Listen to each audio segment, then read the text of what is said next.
Pirkay Avot, Ethics of Our Fathers, Chapter 4, Mishnah 12. Rabbi Levi ben Shammua, Omer. Rabbi Levi, son of Shammua, says, Yehi chavoy talmidach, chaviv alecha kishalach. Let the dignity or honor of your student be as precious as your own. Uchvoy chaverach, and the dignity or honor of your friend, kamoida rabach, should be like your reverence for your teacher. Moida rabach, and the reverence you hold toward your teacher, kamoida shamayim, should be equal to the reverence of heaven. So Rabbi Levi identifies a relationship with four different categories.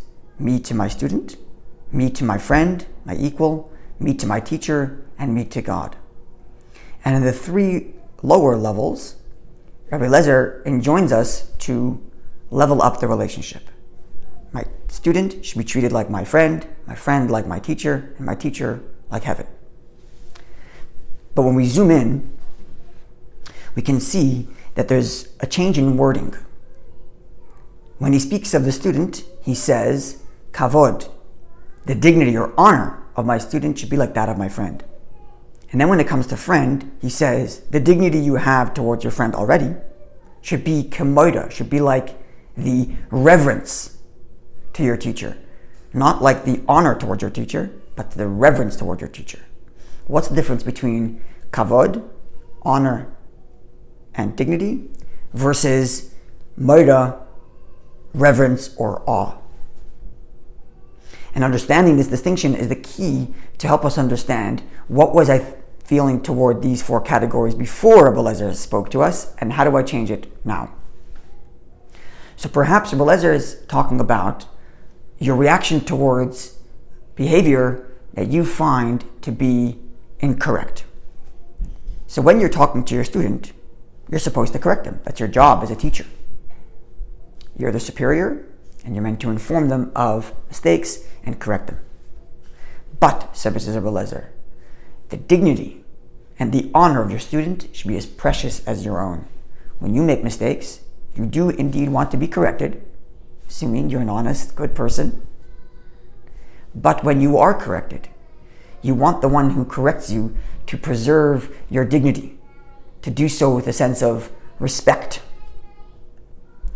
And here's the key to the word respect. Respect can be granted to someone who's even inferior to you, or certainly equal. And therefore, your student, who you are now correcting, please be sure to preserve the dignity the way you would want your own dignity preserved when you are corrected. Now with a friend, I already have a sense of preserved dignity. He's an equal. I don't see myself as superior to my friends. And then when I see them do a mistake, how should I treat it? Says Rabbi Levi, don't just treat it with the regular dignity.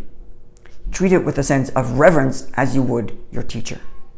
Reverence, as opposed to honor or dignity, is reserved for someone who is superior to me. So whereas kavod, honor, dignity is equal or even below, but reverence is specifically for someone who is superior. Now within reverence, there is the reverence of my teacher and the reverence of heaven. The reverence towards my teacher is, I acknowledge that my teacher has superior knowledge, and therefore, even when I don't understand the behavior, I accept that because this teacher is smarter than me, it's probably correct. And that, says Rabbi Levi ben Shammua, is how you should treat your friend. Even though your friend is your equal, treat that respect not just with an equal footing, but reverence. Perhaps your friend is aware of something that you are not. And therefore, when you approach to correct them, do so with a certain sense of reverence. Hey, maybe there's something my friend knows that I don't. Now, with respect to my teacher, where my reverence is there already because I accept that my teacher has superior knowledge and superior experience to me, says Rabbi Levi, if you see your teacher make what you think is a mistake, treat it as if the reverence of heaven. And just like the reverence of heaven, you don't expect some explanation that's superior to yours, but you acknowledge the fact that from heaven there are things that are incomprehensible to me at all.